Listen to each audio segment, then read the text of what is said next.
Ces éditions complètes, ben, vous l'avez déjà lu et puis vous le réentendrez par Léon François lui-même. Donc en fait, c'est des éditions qui ont mis évidemment beaucoup de temps. Et ma passion pour la littérature haïtienne a fait que je rencontre à Princeton M. Léon François Hoffman et en fait, qu'il me fasse part de ce projet et que je puisse y participer juste un tout petit peu. Donc ça m'a fait vraiment plaisir de pouvoir retourner en Haïti pour des raisons, enfin pour faire des recherches en fait, donc, à la bibliothèque et pouvoir rencontrer des gens et en fait redécouvrir le pays sous un autre plan puisque l'écriture est vraiment une grande passion pour moi, la littérature.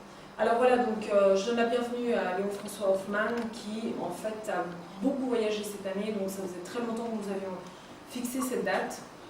Et il s'est trouvé qu'il y avait deux activités programmées en même temps, le même soir. Donc Haïti était vraiment le rendez-vous du 24 septembre. Donc Francine Aberstich, qui organise l'activité qui suit à la Maison des Associations, a invité Jean-Marc Pasquet et Jean-Raphaël Missé, qui en fait en plus nous font plaisir d'être là ce soir. Et voilà, donc c'est une activité pour soutenir un projet à des armes, donc on vous invite à suivre la soirée. Juste à côté, on a de la chance, en fait, il suffit juste de traverser la rue, on a la maison des associations. Et vous aurez aussi la possibilité de voir ou revoir le magnifique film de Irène Lichtenstein en Ali. Alors voilà, je cède la parole à Léon François et merci vraiment d'être venu. Mesdames, Messieurs, mes chers amis, c'est en arrivant à Genève, il y a une petite demi-heure, que Yasmina me dit, et bien sûr, vous présentez le livre. Première nouvelle, je ne savais pas qu'on allait me demander ça, et comme vous le savez, les causeries improvisées doivent se préparer longtemps à l'avance. J'ai pas eu le temps de préparer cette causerie du tout.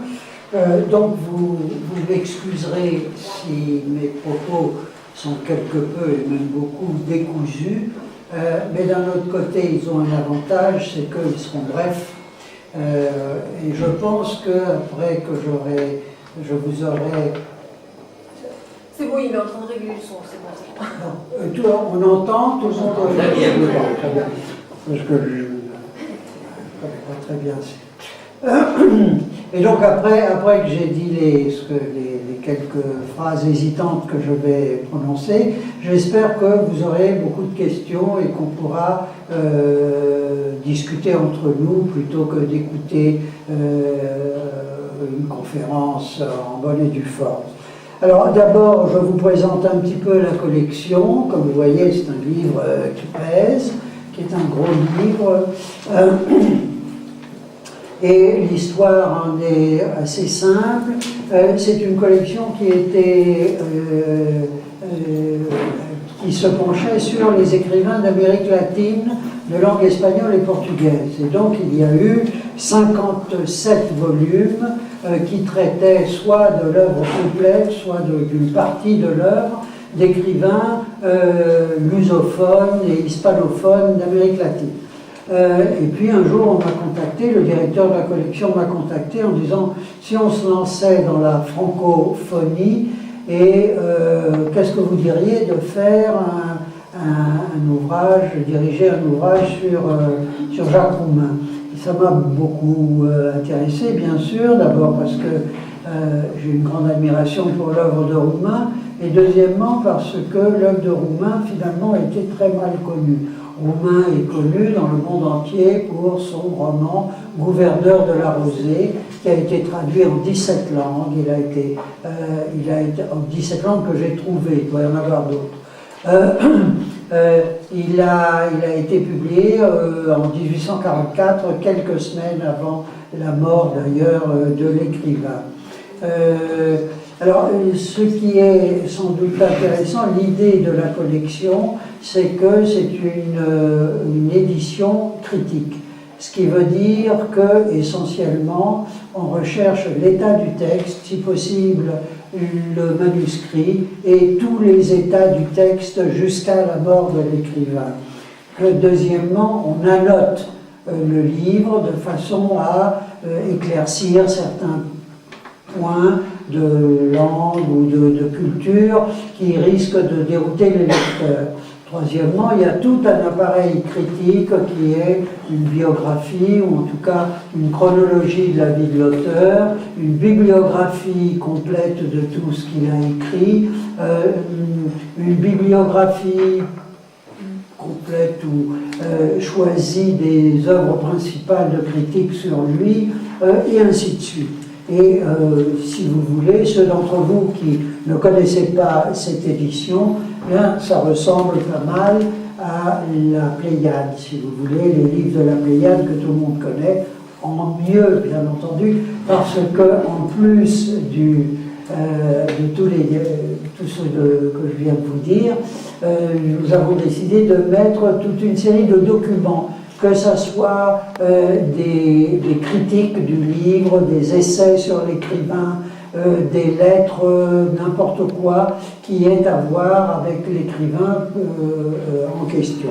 C'est pour ça que le livre est si gros et si lourd et si cher. Alors, pour parler un petit peu de roumain, je pense que beaucoup d'entre vous savent que c'était un monsieur qui appartenait à l'élite haïtienne.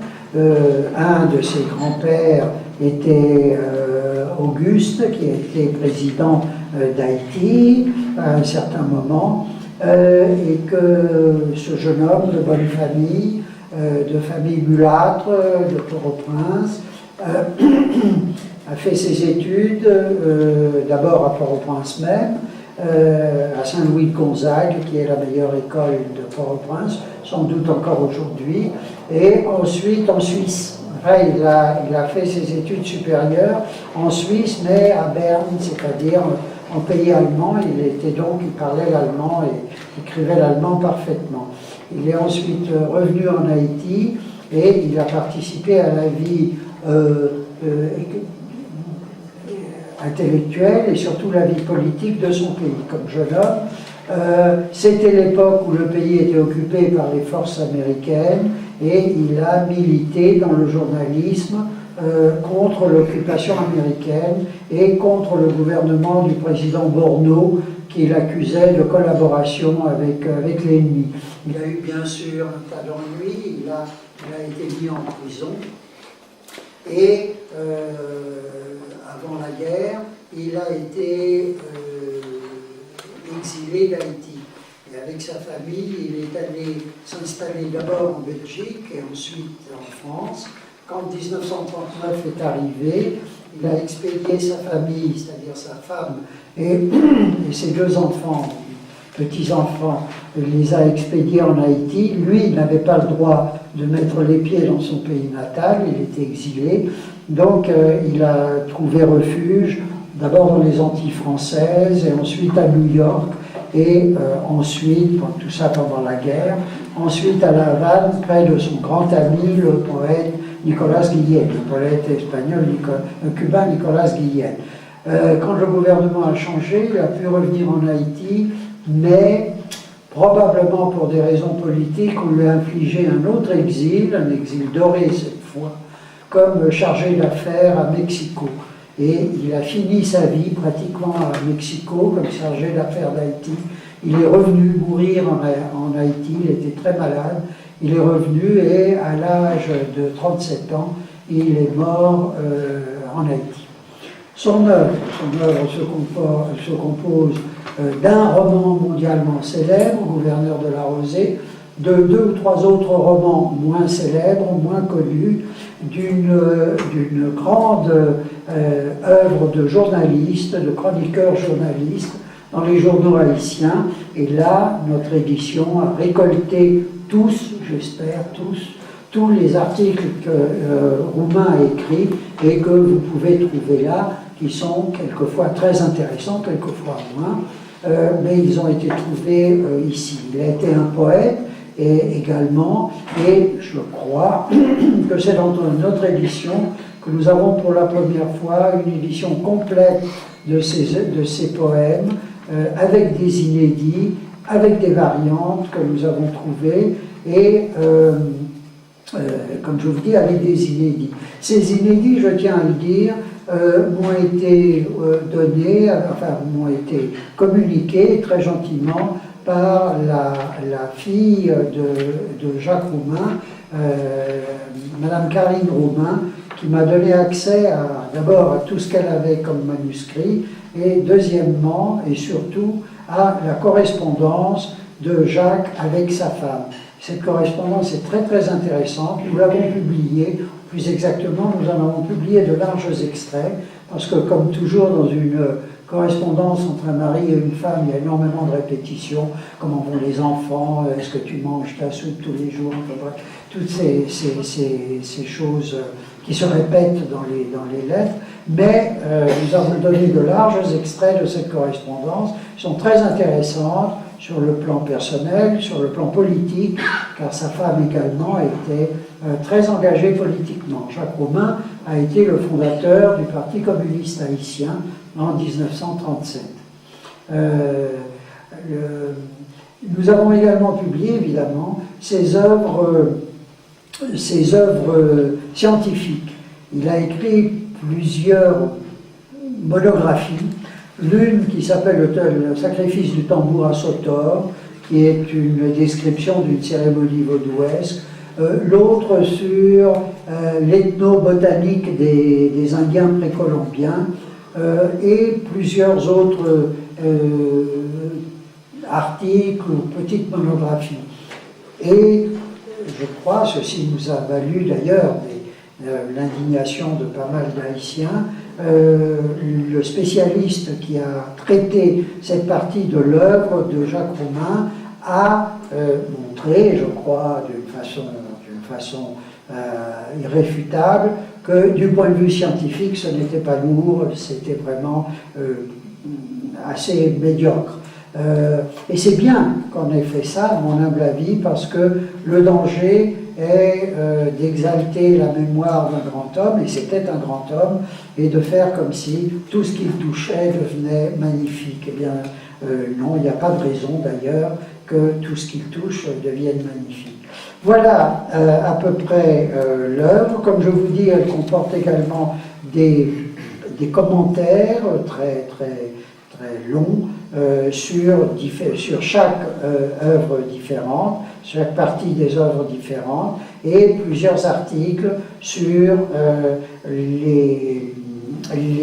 la réception, par exemple, de Jacques Roumain par la presse française, par la presse haïtienne, et quelquefois par la presse étrangère.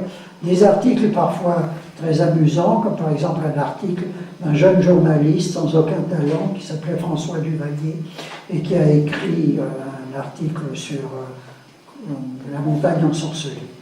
Voilà, plutôt que de continuer à faire l'article, si j'ose dire, du livre, j'avais pensé dans les minutes qui me restent de lire quelques textes rapidement pour vous donner un peu une idée de ce qu'on peut trouver dans le livre. Alors, je commence par un des poèmes les plus connus de Jacques Roumain, qui s'appelle Bois d'ébène. Comme vous savez, Bois d'ébène était un euphémisme que l'on employait au temps de l'esclavage pour parler des cargaisons d'esclaves.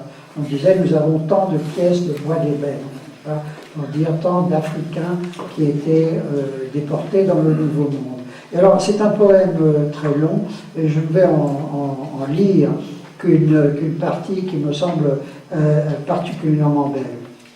Parle des Noirs, peuple noir, et il dit « Voici pour ta voix un écho de chair et sang, noir messager d'espoir, car tu connais tous les chants du monde, depuis ceux des chantiers immémoriaux du Nil. Tu te souviens de chaque mot, le poids des pierres d'Égypte et l'élan de ta misère à dresser les colonnes des temples, comme un sanglot de sève, la tige des roseaux, cortège titubant, ivre de mirage, sur la piste des caravanes d'esclaves, élève maigre branchage d'ombre enchaînée de soleil, tes bras implorant vers nos dieux. Mandingue, Arada, Bambara, Ibo, gémissant un chant qu'étranglait le carcan. Et quand nous arrivâmes à la côte, Mandingue, Bambara, Ibo, quand nous arrivâmes à la côte, Bambara, Ibo, il ne restait de nous, Bambara, Ibo, qu'une poignée de grains épars dans la main du semeur de mort. Et ce même chant, repris aujourd'hui au Congo. Mais quand donc, ô mon peuple, les idées en flammes dispersant un orage d'oiseaux de cendre, reconnaîtrai-je la révolte de tes mains et que j'écouterai aux Antilles. Car ce chant, négresse, qui t'enseigna, négresse, ce chant d'immense peine, négresse des îles, négresse des plantations, cette plainte désolée. Voilà. Puis je vais. Afrique, j'ai gardé ta mémoire, Afrique, tu es en moi, comme l'écharpe dans la blessure, comme un fétiche tutélaire au centre du village. Fais de moi la pierre de ta fronde, de ma bouche les lèvres de ta plaie, de mes genoux les colonnes brisées de ton abaissement. Ça c'est... Vous voyez, ça c'est un poème vers la fin de sa vie, quand il avait pris vraiment une conscience politique, il s'était engagé à mort. Les premiers poèmes de Jacques Roumain sont des poèmes beaucoup plus symbolistes, beaucoup plus sensuels, beaucoup plus dans le mode de la poésie française de l'époque. En voici un petit exemple. Le jour vint.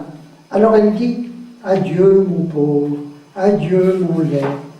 Je t'ai donné mes lèvres, doux fruits, et mes seins plus lourds, plus doux que les fruits, et ma chair accueillante à ton désir. Adieu mon pauvre, adieu mon lait.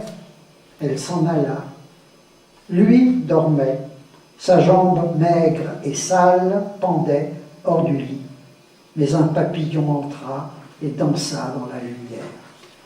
Ça va pas très loin, mais bon, c'est le genre de poésie qu'on écrivait, qu'on écrit encore peut-être, j'espère, quand on est jeune. Puis un autre poème que je vais vous réciter malgré mon horrible accent en créole, est le seul poème en créole de Jacques Roumain, et qui était inédit jusqu'à ce que nous le publiions, parce qu'il était écrit sur un bout de papier dans ce qui restait de ses manuscrits. Et ça s'appelle, je ne sais pas un poème extraordinaire, mais ça s'appelle Malé la rivière. Malé la rivière t'a ri. Malé pour la mer t'a ri. Moins contré ou blanc, qui t'a fait couper bois. Dodo petite, crape mon calalou. Dodo petite, cribiche ton compon. C'est ce que c'est, mais au moins c'est dans la langue du peuple. Mais c'est une berceuse, ça. C'est une berceuse, bien sûr. Bien sûr. Vous avez un très joli accent. Ce n'est pas ce que vous m'avez fait plaisir. Je voulais un de ces articles, justement, puisque nous venons de parler de l'Afrique, et qu'à cette époque, il se réclamait comme un fils ou un petit-fils ou un descendant de l'Afrique, ce qui, à l'époque, n'était pas du tout dans les habitudes de l'élite haïtienne, de cette élite généralement mulâtre qui gouvernait le pays. Et voilà un des articles qu'il a écrit, qui est un peu long, enfin, je vais aller vite. Et cet article s'appelle l'Afrique. Que nous soyons un prolongement de l'Afrique, n'en doute que les esprits inférieurs, superficiels ou crottés de préjugés. Pour ma part, je ne réunirai pas la chaude, la mystérieuse, la triste Afrique. Et comment le pourrais-je, puisque je porte sur mon front la trace de son noir baiser, et en moi l'âme empreinte indélébile de son âme. Je ne sais pourquoi, non ça je le cite, je le saute, quoi le plus vrai et le moins blessant, et le plus facile à expérimenter, j'aime Beethoven, Bach, Wagner, Stravinsky, leur musique m'enchante, m'émeuve, me console, m'attriste, m'exalte. Mais quand gronde le tambour vaudouesque, que j'entends la voix puissante des dieux de mes pères m'appeler impérieusement, que, comme frappant impatiemment du poing sur ma peau le cabri tendu comme un bouclier, ou qu'une jeune femme noire et luisante, à l'éclatant madras, chante une chanson plus nostalgique et douloureuse que celle dont se berçait mon aïeul, l'esclave africaine. Alors, musique des Blancs, si parfaite, si belle, mon cœur vous éclot comme les lèvres d'une blessure sur les voies de ma race. Et quittant ce lyrisme qui m'est naturel quand je parle de mon peuple et de ma patrie, demandons à ceux que pourront énerver ce ton et cette foi, savez-vous d'où vient que nous ayons tant de médecins et tant d'avocats? Et répondons pour eux, pur héritage de l'Afrique. Dans la tribu nègre, deux personnages d'une extrême importance sont le sorcier, qui est en même temps le médecin, et l'homme habile en paroles, en palabres, fort prétentieux dans les discours, dans les disputes entre villages et tribus. Paradoxe, jeu d'esprit, répondront-ils. Ils hausseront les épaules et n'auront rien prouvé. Alors, là, je voudrais vous lire la première lettre que nous avons trouvée. Elle était manuscrite, écrite au crayon sur un bout de papier, n'a pas été tout à fait facile à déchiffrer, et qui était une lettre écrite du pénitencier national, où il était enfermé. C'est au pénitencier national qu'il a attrapé le paludisme dont il a souffert toute sa vie. Probablement était en partie la cause de sa mort. Donc cette lettre à sa femme est datée du 22 mai 1936 du pénitencier national. Il pleut. Le réverbère devant notre cellule fait un poudroiement de lumière soufrée. J'entrevois dans un éclair, au-dessus de la cuisine, une branche de palmier agitée dans le vent et la pluie, comme un fouet aux lanières échevelées. Mais l'averse choit sur le dur glacis de la cour. Il manque l'odeur fermentée, exaltante de la terre mouillée. On ne peut se tromper. C'est ici l'espace limite et prosaïque de la prison. Ah, combien je désire un coin d'horizon brouillé, les mornes crêtés de brume, les arbres ruisselants. Mais cette pluie nocturne, cette encre déversée, ne nous prépare par contraste que l'image évidée de nos regrets et de nos tristes souvenirs. Je ne puis te dire ma douleur déchirante, amère. Je mesure le temps de notre séparation, de notre absence. Je compte les jours, une éternité. Il me semble que je m'enfonce dans une nuit dont je ne sortirai jamais. Une ombre exilée, impuissante, que la vie refuse. Parfois, j'ai honte de le confesser, je me sens faible, solitaire. La joie dans ce monde m'a été rare.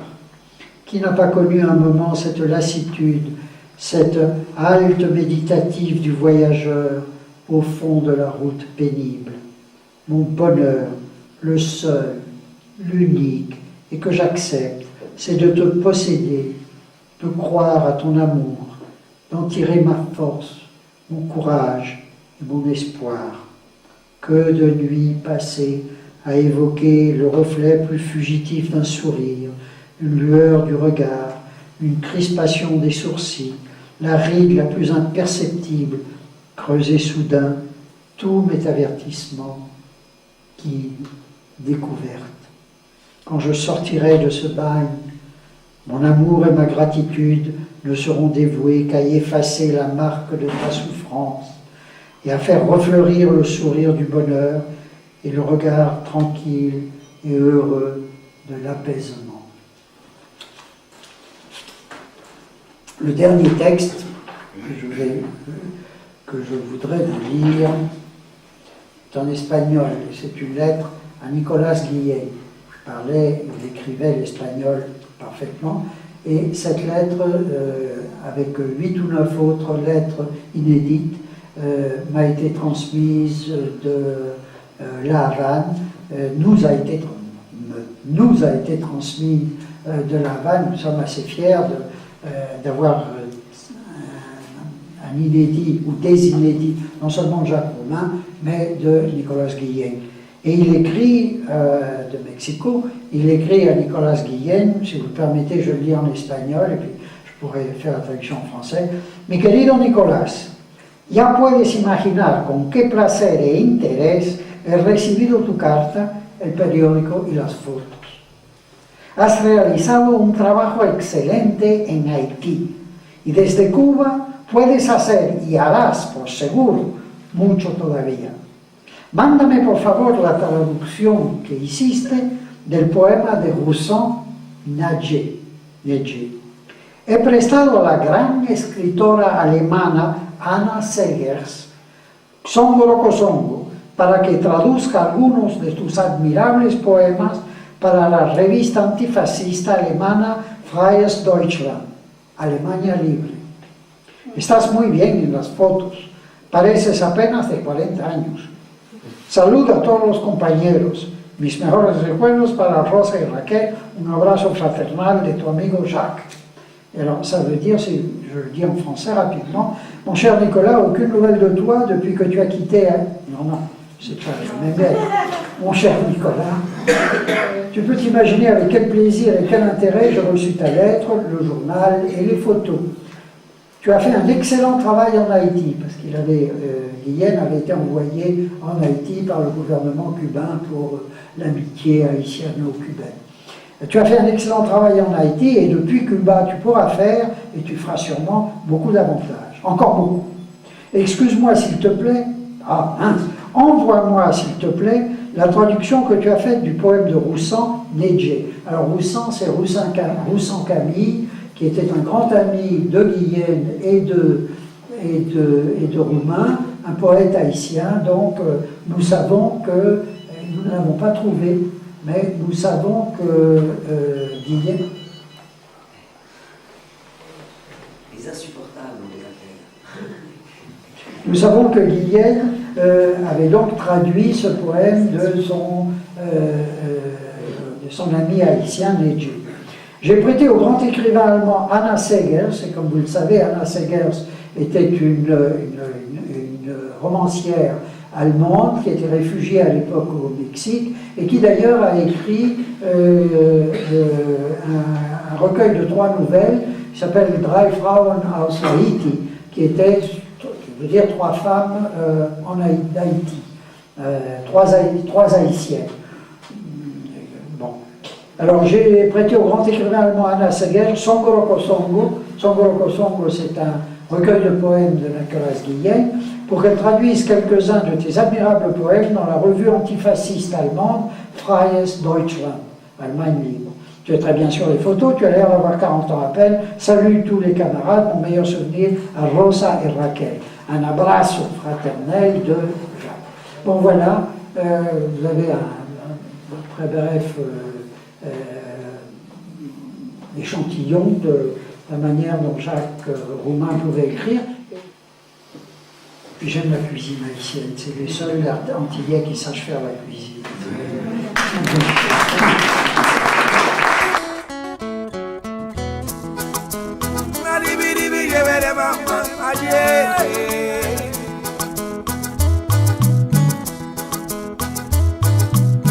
Soixante-quinze ans comme il faut à travailler, n'a pas fait bon bagaille. Nous sommes en tête pour toujours fabriquer produits de qualité. Fumain pour fumain, à nos fumées locales.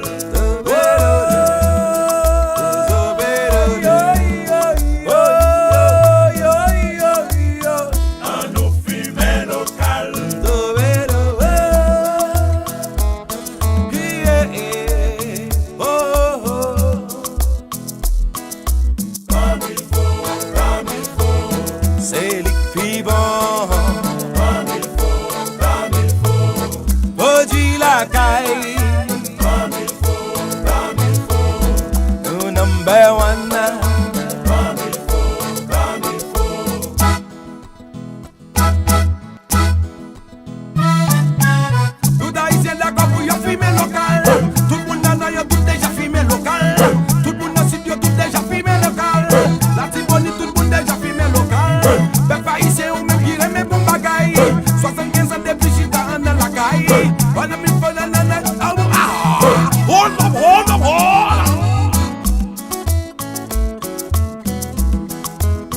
Fumer local. N'a fait bon bagaille. Après une journée, on va faire des calculer. On fait un petit posé. On a payé pour faire un petit râler. Pour sentir soulagé. Fumer pour fumer. À nous fumer local. Yeah, oh, oh, hey, oh. À nous fumer local. Oh, bébé, hey, mama, yo, oh. Aïe, mama, digi, digi, digi, digi, digi, digi, va. Hey, fumer local. N'a fait bon bagaille.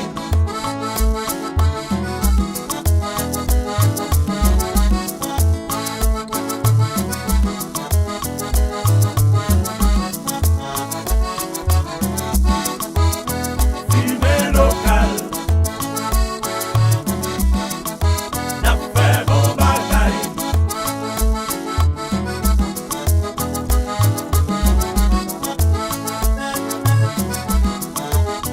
Fumer local. 75 ans de travail pour un café pour bagaille. N'a fait bon bagaille. Barré chita, garder billets pour faire des niailles. Fumer local. Aïe, bon bagaille.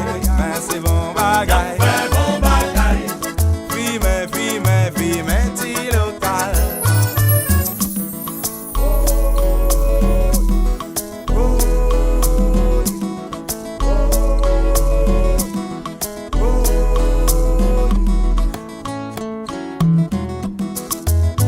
Fumer local. Fumer local, fumer local, na fumer local. Fumer local. Na comme il faut, 75 ans n'a fait bon bagaille. Fait bon bagaille. Tout haïtien, campé des rangs, y'a fumer local. Fumer local. Car un bagaille qui bon pour le n'a fait bon bagaille.